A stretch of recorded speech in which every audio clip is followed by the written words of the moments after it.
பிரியமானவர்களே, ஆண்டவராகிய இயேசுவின் நாமத்தினாலே இந்த காலை நேரத்தில் இயேசுவை தினம் பார்க்கிறோம் என்ற இந்த நிகழ்ச்சியின் மூலமாக உங்களை சந்திப்பதில் மிகுந்த மகிழ்ச்சி அடைகிறேன். கர்த்தர் எவ்வளவு நல்லவர், கிருபையும் இரக்கமும் நிறைந்தவர். இந்த நாளிலும் கட்டாய் நம்மை ஆசீர்வதித்து நம்மை அற்புதமாய் நடத்துவார். வாருங்கள், சேர்ந்து பாடலாம்.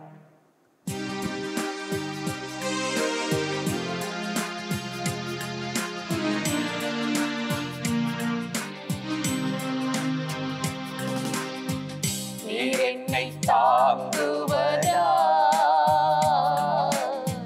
தொங்குவேன் நிம்மதியா. நீர் என்னை தாங்குவதா, தொங்குவேன் நிம்மதியா. படுத்துறங்கி விழித்தெழுவேன், கர்த்தர் என்னை ஆதரிக்கின்றீர். படுத்துறங்கி விழித்தெழுவேன், கர்த்தர் என்னை ஆதரிக்கின்றீர். நீர் என்னை தாங்குவதா, தொங்குவேன் நிம்மதியா.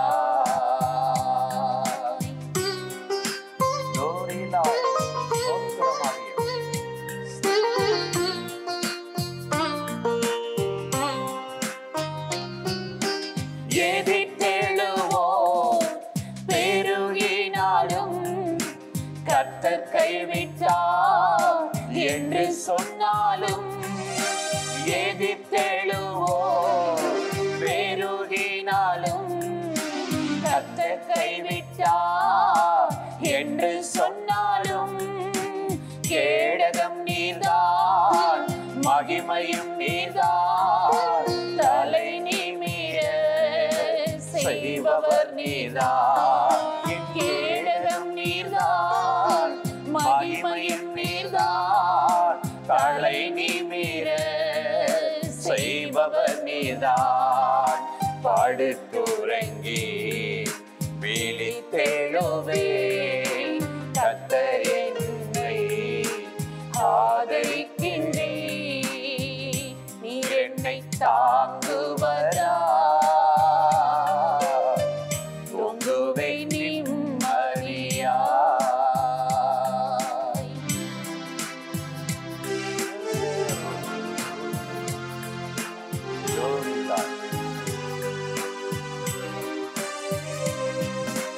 கடந்த நாட்களில் நடந்த காரியம் நினைத்து தினம் கலங்கினாலும், கடந்த நாட்களில் நடந்த காரியம் நினைத்து தினம் கலங்கினாலும், நடந்ததெல்லாம் நன்மைக்கேதுவாய் என் தகப்பனே மாற்றுகிறீர். நடந்ததெல்லாம் நன்மைக்கேதுவாய் என் தகப்பனே மாற்றுகிறீர். படுத்துறங்கி விழித்தெழுவேன், கர்த்தர் என்னை ஆதரிக்கின்றீர். நீர் என்னை தாங்குவதா,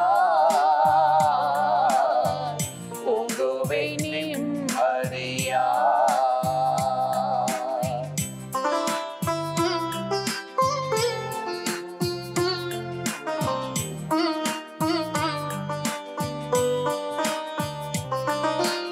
இன்று காண்கின்ற எகிப்தியரை இனி ஒருபோதும் காண்பதில்லை. இன்று காண்கிற எகிப்தியரை இனி ஒருபோதும் காண்பதில்லை. கர்த்தர் எனக்காய் யுத்தம் செய்கிறார், காத்திருப்பேன் நான் பொறுமையுடன். கர்த்தர் எனக்காய்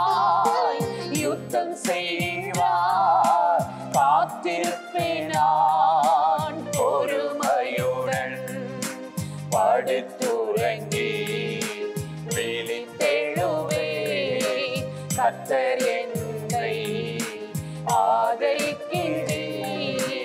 படுத்துறங்கி விழித்தெழுவேன், கர்த்தர் என்னை ஆதரிக்கின்றீர். அல்லேலூயா, அல்லேலூயா.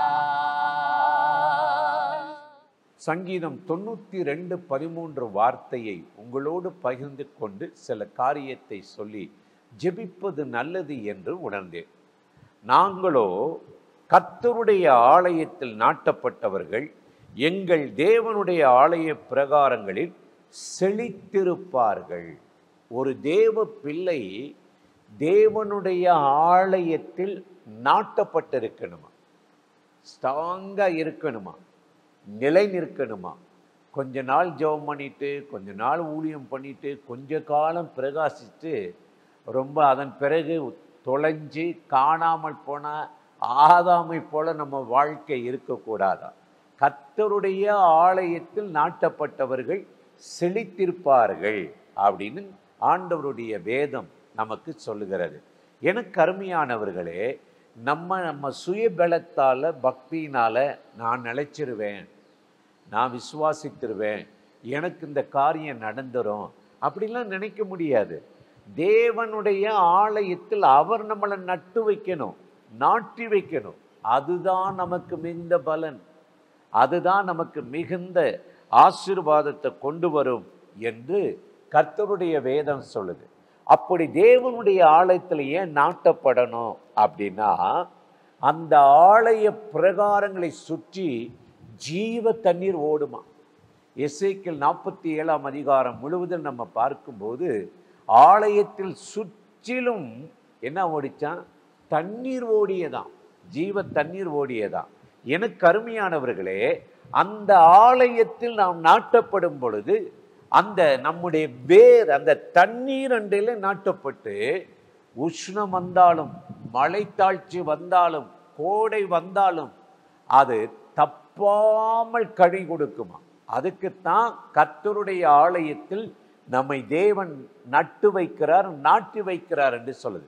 உலகமே இன்னைக்கு பஞ்சமா மழைத்தாழ்ச்சி இருந்தாலும் பரத்திலிருந்து வருகிற ஜீவ தண்ணீருக்கு தாழ்ச்சி இல்லை. தாவீது அதனால தானே சொல்லுகிறார், கர்த்தர் என் மேய்ப்பராய் இருக்கிறார், நான் தாழ்ச்சி அடைவதில்லை, வற்றி போவதில்லை, எனக்கு பரத்திலிருந்து ஜீவ தண்ணீர் வருகிறது. அப்ப என்ன செய்வோமா, நம்ம தப்பாமல் கனி கொடுப்போம் அப்படின்னு கர்த்தருடைய வேதம் நமக்கு அருமையாய் சொல்லுகிறது. தப்பாமல் கனி மட்டுமா கொடுப்போமா? ஏசாயா 5ஆம் அதிகாரத்தில் பார்க்கும்போது 1-2 வசனத்தில், என் நேசருக்கு ஏற்ற ஒரு பாட்டை பாடுவேன், அவருக்கு மகா ஒரு திராட்சை தோட்டம் மேட்டில் இருந்தது, அவர் அதை கொத்தி எரு போட்டு தண்ணீர் பாய்ச்சி மிகுந்த கனி தரும் என்று எதிர்பார்த்தாரா. அப்ப மேடா இருந்தாலும், தாவா இருந்தாலும், பள்ளமா இருந்தாலும், நம்ம இயேசுவின் சமூகத்தில் கர்த்தருடைய ஆலயத்தில் நாட்டப்பட்டு அவருடைய பிரகாரங்களில் இருந்தா நமக்கு தண்ணீர் வரும். நம்ம நல்ல தேவனுக்கு ஏற்ற கனிகளை கொடுப்போம். நீங்க கையிட்டு சேர வேலையை தேவன் ஆசீர்வதிப்பார். உங்க தொழிலில் ஒரு நல்ல முன்னேற்றத்தை தருவார், வருமானத்தை வர்த்திக்க பண்ணுவார். கர்த்தர் நமக்கு பலனா ஜீவனா இருப்பார். அதற்கு தாங்க கர்த்தருடைய சமூகத்துல ஒவ்வொரு நாளும் நம்மளை ஆராய்ந்து பார்த்து, ஆண்டவரே என்னை கொத்துங்க, எரு போடுங்க, நீர் பாய்ச்சுங்கன்றோம். இதை செய்ய தானே இயேசு வந்தாரு. லூக்கா 13ஆம் அதிகாரத்துல நம்ம பார்க்கும் பொழுது 6-8 வசனத்துல, இந்த ஒரு வருஷம் இருக்கட்டும், கொத்தி எரு போடுவோம், அது காய்க்குன்றார். ஏன் இடத்தை அடைக்குது, வெட்டுவோன்னு சொல்லும்போது கர்த்தருடைய இரக்கம் கிருபை இன்னைக்கு உங்க மேல இறங்குது, உங்க வேலையில, தொழில்ல, பிள்ளைகள் மேல இறங்குது. இருக்கட்டும், இன்னும் வாழட்டும், கொத்துவோம், எரு போடுவோம், தண்ணீர் பாய்ச்சுவோம் என்று உனக்காக பரிந்து பேசுகிற தேவன் இந்த நாள்ல உங்களை அற்புதமா ஆசீர்வாதமா நடத்தி கிருபையால் உயர்த்தி நடத்துவார். அந்த தேவன் இன்றைக்கு உங்களை அற்புதமா நடத்த போகிறார். அவரை நோக்கி ஜெபிக்கலாமா? அன்பும் இரக்கமும் கிருபையும் நிறைந்த நல்ல ஆண்டவரே, இந்த ஆசீர்வதிக்கப்பட்ட நாளுக்காக, நேரத்துக்காக, கிருபைக்காக நன்றி. இப்பொழுதும் யாரெல்லாம் இந்த நிகழ்ச்சியில இணைந்து ஆண்டவருடைய ஆலய பிரகாரங்களில் நான் நாட்டப்பட்டு நிலை நின்று கடைசி வரையும் அவரை விட்டு விலகாமல் மிகுந்த கனி கொடுக்க வேண்டும் என்று இன்றைக்கு உம்மை நோக்கி கூப்பிடுகிறார்கள், ஜெபிக்கிறார்களோ அத்தனை பேர் மேலும் இன்றைக்கு தேவனுடைய மகிமை, கிருபை, வல்லமை இறங்கட்டும். இந்த நாளில் தேவ பிரசன்னம் அவர்கள் எதிர்பார்க்கிற காரியத்தில் ஜெயத்தை தரட்டும், அற்புதங்களை செய்யட்டும். இயேசுவின் நாமத்தில் வேண்டுகிறோம் எங்கள் உயிருள்ள நல்ல பிதாவே. ஆமேன், ஆமேன். இந்த நிகழ்ச்சி உங்களுக்கு மிகுந்த ஆசீர்வாதமாய் இருந்திருக்கும். நீங்களும் பாருங்க, மற்றவங்களுக்கும் இந்த நிகழ்ச்சி அறிமுகப்படுத்துங்கள், ஷேர் பண்ணுங்கள். ஆண்டவராகிய தேவன் ஆசீர்வதித்து நடத்துவார். ஆமென்.